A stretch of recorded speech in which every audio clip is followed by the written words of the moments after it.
പിണറായി വിജയൻ വലിയൊരു കണക്കുകൂട്ടലുമായിട്ടാണ് വന്നിരിക്കുന്നത്. പിണറായി വിജയൻ ആയതുകൊണ്ടാണ് അത് ചർച്ച ചെയ്യേണ്ടി വരുന്നത്. കാരണം 100 അതുക്കും മേലെ എന്നാണ് പറയുന്നത്. അങ്ങനെ തമാശ പറയുന്ന ഒരാളല്ല. അപ്പോൾ 3-ാം തവണയും വരുന്നു 100-ലധികം സീറ്റുമായിട്ട്. അപ്പോൾ ഇത് LDF നേടുന്നത്. അപ്പോൾ BJPയും കണക്കനുസരിച്ച് 10 സീറ്റ് വരെയൊക്കെ പറയുന്നുണ്ട്. അപ്പോൾ കോൺഗ്രസ് പഴയതുപോലെ തന്നെ, UDF പഴയതുപോലെ തന്നെ ആയിരിക്കും. അല്ല, അങ്ങനെ ഒരു ദാരിദ്ര്യം ഇത്തവണ UDF വരാൻ വഴിയില്ല. പഴയ അവസ്ഥയിൽ ഗതികെട്ട് പോവില്ല. പക്ഷേ പിണറായി വിജയൻ പറഞ്ഞ കണക്കിനകത്ത് കുറച്ച് സത്യമുണ്ട്. 100-ഉം 110 ഒന്നും കിട്ടിയില്ലെങ്കിലും 70-ക്കും മേലെ എന്ന് പറയാനുള്ള ഒരു വോയിസ് ചിലപ്പോൾ കിട്ടിയേക്കാം. കാരണം നമ്മളിവിടെ നോക്കുമ്പോൾ 80, 59, 1 എന്നുള്ളതാണ് നമ്മുടെ ഇപ്പോഴത്തെ കണക്ക്. തദ്ദേശ സ്വയംഭരണത്തിൽ 80ഓളം സീറ്റുകൾ UDF ലീഡ് ചെയ്യുന്നു. 59-ൽ LDF ലീഡ് ചെയ്യുന്നു. ഒരിടത്ത് BJP ലീഡ് ചെയ്യുന്നു. അങ്ങനെയാണല്ലോ ഇപ്പോഴും നമ്മൾ കാണുന്നത് നേമത്ത്. അപ്പം അങ്ങനെ നോക്കുമ്പോൾ 140 മണ്ഡലങ്ങളിലും 80-ഉം 50-ഉം 59 അല്ലെങ്കിൽ 60 ആയിട്ട് നിൽക്കുകയാണെന്ന് വിചാരിച്ചു. നമുക്ക് പിന്നെ ഇപ്പോൾ LDF UDF ആണല്ലോ നമ്മൾ നോക്കുന്നത്. അപ്പോൾ 60-ഉം 40-ഉം 60-ഉം 80-ഉം എന്നുള്ള കണക്കിലാണ് നിൽക്കുന്നതെന്ന് വിചാരിക്കുക. ഇതിനകത്ത് 10 മണ്ഡലങ്ങളിൽ 169 വോട്ട് മുതൽ 1100 വോട്ട് വരെയുള്ള വ്യത്യാസത്തിനുള്ള 10 മണ്ഡലങ്ങളുണ്ട്. അതായത് ഉടുമ്പൻചോല ഇടുക്കിയിൽ 169 വോട്ടിൻ്റെ വ്യത്യാസമാണ് LDF UDF. ഇടുക്കിയിൽ എല്ലാ മണ്ഡലങ്ങളും UDF തൂത്തുകുറയ്ക്കിയതാണ്. 5-ൽ 5-ഉം UDF അല്ലേ? അതിൽ ഒരെണ്ണം ഇതാണ് 169 വോട്ടിനാണ് ലീഡ് ചെയ്തിരിക്കുന്നത്. ഇതിവിടെ മാത്രമല്ല, ഏറ്റുമാനൂർ എടുക്കാം, അല്ലെങ്കിൽ നമ്മൾ കടുത്തുരുത്തി എടുക്കാം. ഇങ്ങനെ ഓരോ സ്ഥലങ്ങൾ നോക്കിക്കഴിഞ്ഞാൽ വളരെ തുച്ഛമായ വോട്ടിൻ്റെ വ്യത്യാസത്തിനാണ് ഇപ്പോൾ ലീഡ് ചെയ്ത് നിൽക്കുന്നത്. അപ്പോൾ അത് പൊളിക്കാനായിട്ട്, അതായത് 10 മണ്ഡലങ്ങളിൽ 169 വോട്ട് മുതൽ 1000-1200 വോട്ട് വരെയുള്ള 10 മണ്ഡലങ്ങളിൽ നില മെച്ചപ്പെടുത്തുകയും തദ്ദേശ സ്വയംഭരണ സ്ഥാപനങ്ങളിൽ പിടിച്ച 59 അല്ലെങ്കിൽ 60 അതുപോലെ നിലനിർത്തുകയും ചെയ്തു കഴിഞ്ഞാൽ 70-70ആയി. അതായത് 80-ൽ നിന്ന് 10 പുറകോട്ട് വരുന്നു, ഇവിടുന്ന് 10 അങ്ങോട്ട് കയറും. അപ്പോൾ 70-70 എന്നുള്ള ഈക്വാളിറ്റിയിൽ വന്നു. അതുമായിരിക്കില്ല പിക്ചർ.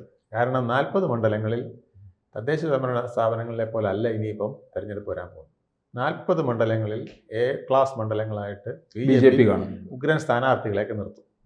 അവിടെ ഈ പറഞ്ഞ പോലെ ഈ 40 സ്ഥലത്തും UDFന് മേൽക്കോയ്മ ഉണ്ടാവണമെന്നില്ല. അവിടെ കുറേ സ്ഥലങ്ങളിൽ LDFന് മേൽക്കോയ്മ വരാം. അവിടെ കുറേ സ്ഥലങ്ങളിൽ UDF പരാജയപ്പെട്ടെന്ന് വരാം. ആ 40-ൽ എത്ര പരാജയപ്പെടുന്നു?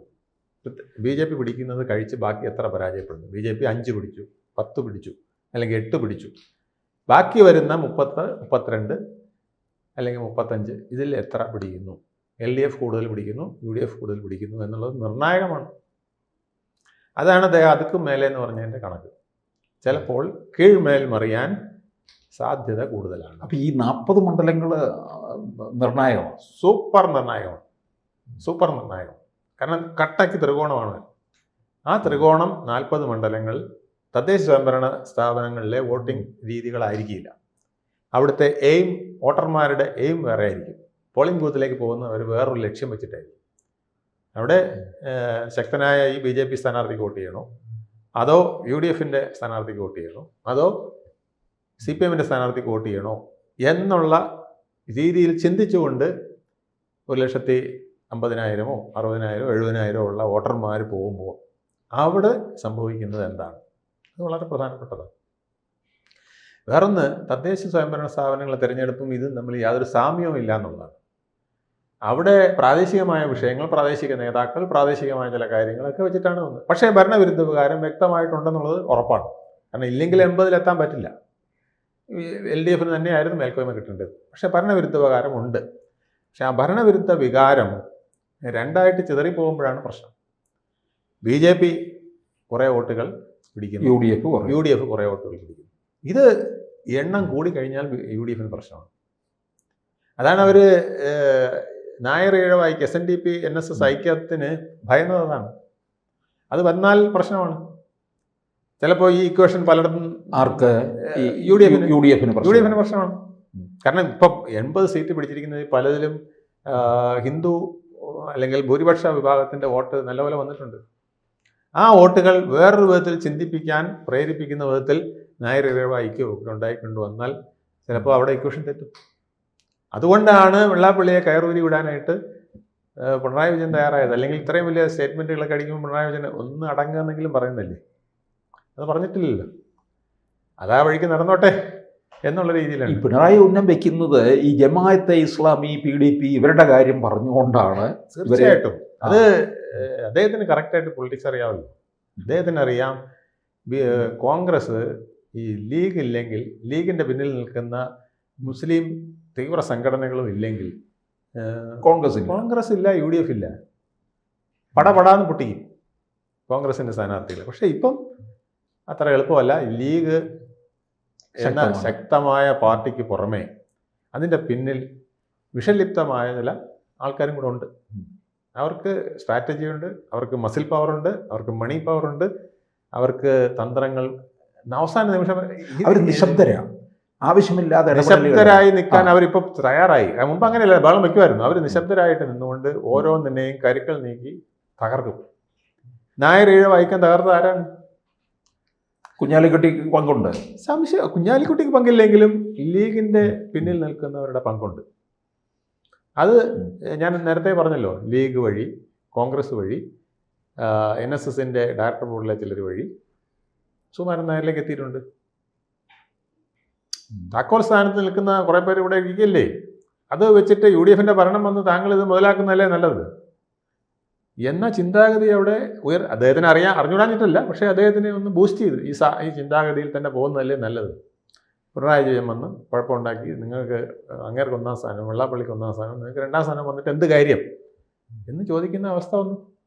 അപ്പോൾ അദ്ദേഹം ചിന്തിച്ചിട്ടുണ്ടാകും ഇപ്പം ഐക്യമല്ല പ്രധാനമെന്ന്. പക്ഷേ ആ ഐക്യം അങ്ങനെ നിൽക്കില്ല എന്നുള്ളത് വേറൊരു കാര്യം.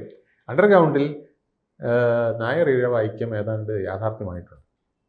അത് ഈ സംഘടനകൾ വിചാരിച്ചാൽ വലുതായിട്ടൊന്നും മാറില്ല. ഇപ്പോൾ 5500 കരയോഗങ്ങളിൽ താഴെത്തട്ടിൽ വളരെ കുറച്ച് വോട്ടുകളെ അല്ലാതെ മാറുകയുള്ളൂ. ബാക്കി വോട്ടുകളൊക്കെ ഇപ്പം മറ്റു വിധത്തിലേക്ക് പോകാൻ പ്രേരിപ്പിക്കുന്ന ഒരു രീതിയിലേക്ക് വന്നിരിക്കുന്നു. പ്രത്യേകിച്ച് മുസ്ലിം ലീഗിൻ്റെ പിന്നിൽ ജമാഅത്തെ ഇസ്ലാമിയും SDPI പോലുള്ളവരൊക്കെ പിന്നിൽ കൂടിയതോടുകൂടി ആ കണക്കുകൂട്ടൽ മാറിയിട്ടുണ്ട്. അത് മുതലാക്കാൻ പിണറായി വിജയൻ അറിയാം. അതാണ് അദ്ദേഹം പറയുന്നത് അതുക്കും മേലെ എന്നുള്ളത്. ഈ 70-ൽ നിൽക്കുന്നത് അല്ലെങ്കിൽ 70-നപ്പുറം പോകാനുള്ള വേല എൻ്റെ ഉണ്ട് എന്നുള്ളതാണ് അദ്ദേഹം അതുക്കും മേലെ എന്ന് പറഞ്ഞതിൻ്റെ ഉദ്ദേശം. ഇപ്പം തന്നെ സർക്കാർ ഉദ്യോഗസ്ഥരെ മുഴുവൻ തൃപ്തരാക്കിയില്ലേ? 5.5 ലക്ഷം പേര് എണ്ണിക്കൊണ്ട് അവർ തന്നെയുണ്ട്. പിന്നെ അവരുടെ പെൻഷൻകാര് കുടുംബാംഗങ്ങൾ 5.5 ലക്ഷം ഉണ്ട്. അപ്പോൾ എത്രയായി? പെൻഷൻകാരില്ലേ? അതെ, പെൻഷൻകാർ ഒരു 5.5 ലക്ഷം ഉണ്ട്. അപ്പോൾ 11 ലക്ഷം. 11 ലക്ഷം ഇൻറ്റു ഒരു 5 പേര് വേണ്ട, ഒരു 3 പേര് കൂട്ട്. 3 ആയ തന്നെ 33, ഒരു 40 ലക്ഷത്തിന് അടുപ്പിച്ച ആളായില്ലേ? ഇവിടെ 17 ലക്ഷം വോട്ടിന് ഡിഫറൻസേ ഉള്ളൂ LDF UDF തമ്മിൽ. വെറും 140 മണ്ഡലത്തിനും കൂടെ എടുത്താൽ 17 ലക്ഷം വോട്ടിൻ്റെ വ്യത്യാസമേ ഉള്ളൂ. അപ്പോൾ ഒന്ന് ആലോചിച്ചു, ചിലപ്പോൾ അതൊക്കെ മേലെ വരാനുള്ള സാധ്യതകളുണ്ട്. സ്ഥാനാർത്ഥികൾ മികവുറ്റതായാൽ, മര്യാദയ്ക്ക് സഖാക്കൾ സംസാരിച്ചുകൊണ്ട് ആളുകളെ സമീപിച്ചാൽ ചിലപ്പോൾ ചിത്രം മാറി വരാം. BJP അതിനോടൊപ്പം ശക്തമായ സ്ഥാനാർത്ഥികളെ 40 മണ്ഡലത്തിൽ നിർത്തി അവരെ കോൺസെൻട്രേറ്റ് ചെയ്ത് ഫൈറ്റ് ചെയ്യുകയും കൂടി ചെയ്യുകയും ബാക്കി 100 മണ്ഡലങ്ങളിൽ അവർക്ക് എവിടെ വേണം എന്ത് വേണമെന്ന് സ്വീകരിച്ച് മുന്നോട്ട് പോകാനുള്ള തന്ത്രങ്ങൾ അവർ മെനയുകയും ചെയ്തു കഴിഞ്ഞാൽ പിക്ചർ മാറും. അത് ദേശീയ തലത്തിൽ എന്തെങ്കിലും ഉണ്ടോ, പ്രാദേശിക തലത്തിൽ എന്തെങ്കിലും ഉണ്ടോ, ഇത് നമുക്ക് അറിഞ്ഞുകൂടാ. അപ്പോൾ പ്രധാന പ്രതിപക്ഷമായിട്ട് BJP മാറും. വന്നുകൂടായെങ്കില്ല. പ്രധാനമല്ലെങ്കിലും ഇപ്പം നിയമസഭയിൽ 10 പേരെ അവർക്ക് കിട്ടിയാൽ അവർ മുഖ്യ പ്രതിപക്ഷം ആവും. അതെ, 10 പേരെ നിയമസഭയിൽ താമര ചിഹ്നത്തിൽ അവർക്ക് കിട്ടിയാൽ, ഇപ്പോൾ അസംബ്ലിയിൽ നമ്മുടെ കോർപ്പറേഷനിൽ വന്ന പോലെയാണ്. ഭൂരിപക്ഷത്തിന് 1 കുറവുണ്ടെങ്കിലും ഭൂരിപക്ഷം തന്നെയാണ് അവർക്ക് നിറഞ്ഞ 75 സീറ്റ് കിട്ടിയ വിധത്തിൽ അവർ പ്രവർത്തിക്കും. അതിൻ്റെ അടുക്കും ചിട്ടയും ഒക്കെ അവർക്ക് ഉണ്ട്, അങ്ങനെ പ്രവർത്തിക്കും. അതേ സംഗതി നിയമസഭയിലേക്ക് വന്നുകൂടായില്ല. അതുകൊണ്ടാണ് അതുക്കും മേലെ എന്ന് അദ്ദേഹം പറഞ്ഞത്. 70-ന് യാതൊരു സംശയമില്ല, 70-ലേക്ക് കൊണ്ടു നിർത്തുന്നതിന് ഇപ്പം തന്നെ കരുക്കൾ ഞാൻ പറഞ്ഞില്ല 169 1100 ഈ 1000 വോട്ടൊന്നും മറിക്കാൻ LDF ആരും പറഞ്ഞു കൊടുക്കണ്ട ഒരു മണ്ഡലത്തിൽ. അല്ലെങ്കിൽ അതിനേക്കാൾ വലിയ വിഷയങ്ങൾ UDF ഉണ്ടാക്കണം. മനസ്സിലല്ലേ? അത്തരം വിഷയങ്ങൾ ഉണ്ടാക്കാനായിട്ട് ഇപ്പം ലീഗ് പിടിക്കാവുന്നതിൻ്റെ മാക്സിമം പിടിച്ചു കഴിഞ്ഞു. കേരള കോൺഗ്രസോ അല്ലെങ്കിൽ ക്രിസ്ത്യാനികളുടെ യൂണിറ്റി കൊണ്ട് പിടിക്കാവുന്നത് മാക്സിമം അവർ പിടിച്ചു കഴിഞ്ഞു. അതുകൊണ്ടാണ് വയനാട്, മലപ്പുറം, എറണാകുളം, കോട്ടയം പോട്ടെ, ഇടുക്കി, പത്തനംതിട്ട ഈ സ്ഥലങ്ങളിലെല്ലാം 100-ൽ 100 പിടിച്ചിരിക്കുന്നത്. അവിടെ എല്ലാം അങ്ങനെയാണ് കിട്ടിയിരിക്കുന്നത്. നമ്മൾ നോക്കിയാൽ അറിയാം. വയനാട് 16-ൽ 16, മലപ്പുറത്ത് വയനാട് 3-ൽ 3, കൊല്ലത്ത് ഇടുക്കിയിൽ 5-ൽ 5, എറണാകുളത്തും അതുപോലെ തന്നെ 100%. ഇങ്ങനെയാണ് വന്നിരിക്കുന്നത്. പിന്നെ കണ്ണൂർ പോലും 4 സീറ്റ് UDF പിടിച്ചിട്ടുണ്ട്. 11 സീറ്റുള്ളതിൽ 4 സീറ്റ് പിടിച്ചിട്ടുണ്ട്. കാസർഗോഡ് 2 സീറ്റ്. എന്തായാലും UDF വളരെ ഈ പ്രസ്താവനയെ വളരെ കരുതലോടായിരിക്കും എടുക്കുന്നത്. അവർ ഇപ്പം തന്നെ ഈ ബജറ്റ് തന്നെ ശരിക്കും എടുക്കുന്നതല്ലേ. സംഗതി നമ്മൾ പറയുമ്പം അതെല്ലാം പിന്നെ കുറച്ച് ഗ്യാസാണ്, എല്ലാം നടപ്പിലാക്കാൻ ബുദ്ധിമുട്ടുണ്ടെന്നൊക്കെ നമുക്കറിയാം. പക്ഷെ എന്നാലും കിട്ടുന്നവനൊരു ഇക്കിളി വന്നില്ലേ. കേരളത്തിൽ അങ്ങോളം ഇങ്ങോളമുള്ള ഓട്ടോറിക്ഷ തൊഴിലാളിക്ക് ഒരു രോമാഞ്ചം വരാൻ ഇത് മതി. അവരെ ഇതുവരെ ആരും പരിഗണിച്ചിട്ടില്ല. അപ്പം ഓട്ടോ എന്ന് പറഞ്ഞ് നിങ്ങൾക്ക് ഇൻഷുറൻസ്, നിങ്ങൾക്ക് ഡിഗ്രി തലം വരെ സൗജന്യ വിദ്യാഭ്യാസം. അതെ, നിങ്ങൾക്ക് പിന്നെ ഈ വണ്ടി മാറ്റി ഇപ്പം പിന്നെ പെട്രോൾ എഞ്ചിനിൽ നിന്ന് ഗ്യാസിലേക്ക് ഇലക്ട്രിക്കിലേക്ക് മാറാനുള്ള സൗകര്യം, സബ്സിഡി, ബാങ്ക് ലോൺ, വായ്പ, അത് ഇതെന്നൊക്കെ പറഞ്ഞ് കേൾക്കുമ്പം ഇതെല്ലാവർക്കും കൊടുക്കണമെന്നില്ല. ആകെ 10 പേർക്ക് കൊടുക്കുന്നത്, അല്ലെങ്കിൽ 10 പേരുള്ളിടത്ത് ഒരുത്തനായിരിക്കും കൊടുക്കുന്നത്. പക്ഷേ എഫക്റ്റ് ആയില്ലേ അവരെല്ലാവരും ഒന്നിച്ച് നിൽക്കാൻ. യുവാക്കൾക്ക് ഞങ്ങൾ പ്രത്യേകത, പിന്നോക്കക്കാർക്ക് 90 കോടി പ്രത്യേകം, യുവാക്കൾക്ക് 70 കോടി പ്രത്യേകം. ഇങ്ങനെ വയോധികർക്ക് പ്രത്യേക വയോജന ബഡ്ജറ്റ്, ജനറിക് ബഡ്ജറ്റ് പ്രത്യേകം ഉണ്ടാക്കാൻ പോകും. അത് ഇങ്ങനെയൊക്കെ ഓരോ കാര്യങ്ങൾ പറഞ്ഞ് ഓരോരുത്തരെയും ഇക്കിളിപ്പെടുത്താൻ ഇതൊക്കെ മതി. ഇക്കിളിയിൽ എത്ര പേര് വീഴും ഈ ഭരണവിരുദ്ധകാരൻ നിൽക്കുമ്പോൾ എന്നുള്ളത് അത് UDFൻ്റെ കയ്യിലാണ് ഇരിക്കുന്നത്. അവർക്ക് മിന്നിക്കാവുന്ന ഒരു സാധനമേ ഉള്ളൂ. അത് ഇന്ന് VD സതീശൻ പറയുകയും ചെയ്തു. എന്നെ ശിവൻകുട്ടിയെടുത്ത് പറയുന്ന മിനിസ്റ്റർ അടുത്ത് പറയുന്നത് കേട്ടു, എന്നെ നിങ്ങൾ ഏതെങ്കിലും സ്ഥാനത്തിട്ട് പിടിച്ച് കൊണ്ടുവരാമെന്ന് വെക്കണ്ട, ഞങ്ങളൊരു ഐഡിയ വെച്ചിട്ടുണ്ട്. നിങ്ങളോടുള്ള വിരോധം ജനങ്ങൾക്ക്, നിങ്ങൾ കാണിച്ചിരിക്കുന്ന, നിങ്ങൾക്ക് വന്നിരിക്കുന്ന നെഗറ്റീവ് വോട്ടുകൾ, ആ നെഗറ്റീവ് വോട്ടുകൾ ഞങ്ങൾ നിലനിർത്തും. നിങ്ങൾ ചെയ്തിരിക്കുന്ന തെറ്റുകൾ, ആ തെറ്റുകൾ ഞങ്ങൾ ചൂണ്ടിക്കാണിച്ചുകൊണ്ട് ജനങ്ങളോട് പോകും. ഈ സാധനം അവർക്കിനി വിൽക്കാനുള്ളൂ. അത് എത്രത്തോളം വെക്കും, എത്രത്തോളം പോകും എന്നുള്ളത് ഈ ഡിവിഷൻ വന്നോട്ടെ. ഇല്ലെങ്കിൽ പ്രശ്നമൊന്നുമില്ല, UDFന് പ്രശ്നമില്ല. ഇവിടെ ഇപ്പോൾ BJP എന്നൊരു ഘടകം വന്ന് അവർ കുറേ വോട്ട് പിടിക്കുന്നതാണ് UDFനെ പ്രതിസന്ധിയിലാക്കുന്നത്. ഭരണവിരുദ്ധ വികാരത്തിൽ കുറേ BJP കൊണ്ടുപോകും, കുറേ UDFും കൊണ്ടുപോകും. അപ്പോൾ LDFന് അതുക്കും മേലെ വരാൻ പറ്റുമെന്നുള്ളതാണ് തന്ത്രജ്ഞനായ പിണറായിയുടെ ചിന്ത. എത്രത്തോളം ഫലിക്കും എന്നുള്ളത് നമുക്ക് ഈ ഇത്തരം മണ്ഡലങ്ങളിലെങ്കിലും ഇത് ഫലിക്കുമെന്നാണ് എനിക്ക് തോന്നുന്നത്. 10 മണ്ഡലങ്ങളിൽ വലിച്ചാൽ മതി. പിന്നെ ഈ 59 അവർ പിടിച്ചത് അതിൽ നിന്നും വലുതായിട്ടൊന്നും ഇനി LDFന് പിടിക്കാൻ പറ്റുമെന്ന് എനിക്ക് തോന്നുന്നില്ല. UDFന് 59 എന്ന് പറയുന്നത് അവർക്ക് നല്ല രീതി ഈ കെട്ടകാലത്ത് കിട്ടിയതാണ്. അത് ഇത്രയും ഭരണവിരുദ്ധ വികാരവും മറ്റും ഒക്കെ നിന്നിട്ട് അവർക്ക് തദ്ദേശ സംവരണത്തിൽ കിട്ടിയിരിക്കുന്ന 59 നല്ല ഒരു ഇത് തന്നെയാണ്. അപ്പോൾ അതിൽ നിന്നൊരു 10-11 സീറ്റ് അവർക്ക് പിടിക്കാൻ സാധ്യമൊന്നുമല്ല.